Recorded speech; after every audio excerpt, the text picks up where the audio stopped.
You have a voice you've never actually heard. Everyone you've ever talked to knows it. Your friends, your family, strangers on the phone, they all hear it perfectly. But you've been listening to a completely different version your entire life. You already know this because you've felt it. That full-body cringe the first time you hear yourself on a recording. That's not a bad microphone. That's not your phone distorting you. That thin, higher, slightly nasal stranger. That's the real you. The one everyone else has always heard. And the reason why is happening inside your own skull right now. Let's start with how sound actually gets to your ears, because there are two completely separate roads it can take. The first is air conduction.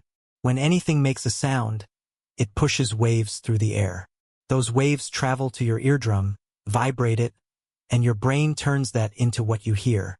This is how you hear literally everything in the world. Music, traffic, other people's voices. And it's how everyone hears your voice too. The sound leaves your mouth, travels through the air, reaches their ears. Simple. But when you speak, something else is happening at the same time.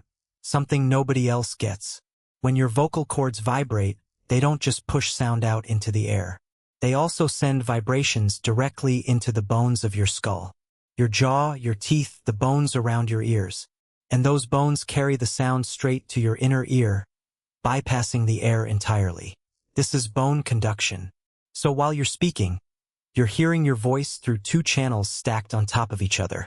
The air-conducted version, the same one everyone else gets. And the bone-conducted version, which only exists inside your head. Here's the crucial part. Bone is really good at carrying low frequencies. Your skull acts like a built-in bass boost.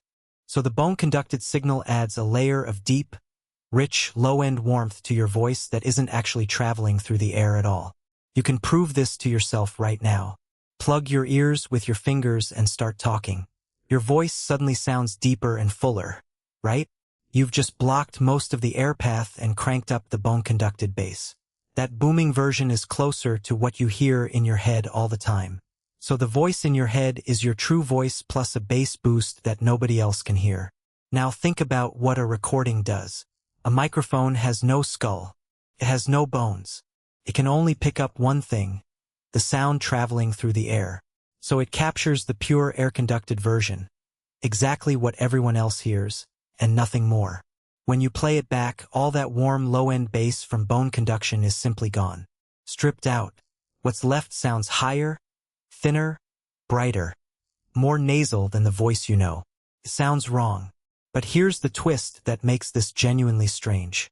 The recording isn't the fake one. The recording is the accurate one. It's the version that's been leaving your mouth and entering other people's ears your whole life.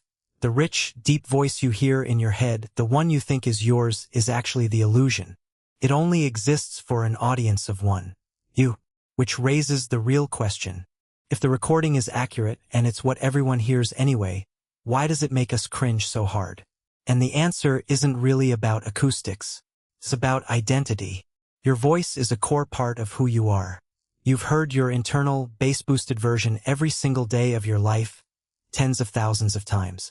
Your brain has built a deep, settled expectation of what you sound like. That voice is stitched into your sense of self. So when you hear the recording, your brain runs into a conflict. The sound is unmistakably you, the words, the accent, the way you talk. But the tone doesn't match the expectation you've carried your whole life. It's you and simultaneously not you. Psychologists call that kind of mismatch cognitive dissonance, and your brain interprets the unfamiliar voice as slightly wrong, slightly foreign. That's the cringe. It's not that your voice is bad. It's that your brain is meeting a version of you it was never introduced to, even though everyone else met it years ago. And there's something almost humbling in that. The people who love you have never once heard the voice you think is yours. Every conversation, every "I love you," every laugh they know you by, it's all been the thinner, brighter recording version. To them, that is your voice. It always has been. They'd probably find the booming head voice just as strange as you find the recording. So the next time you hear yourself played back and want to disappear, remember, that's not a distortion of you. That's the most honest sound you'll ever hear of yourself. You've just spent your whole life on the wrong side of your own voice. Everyone else got the real one.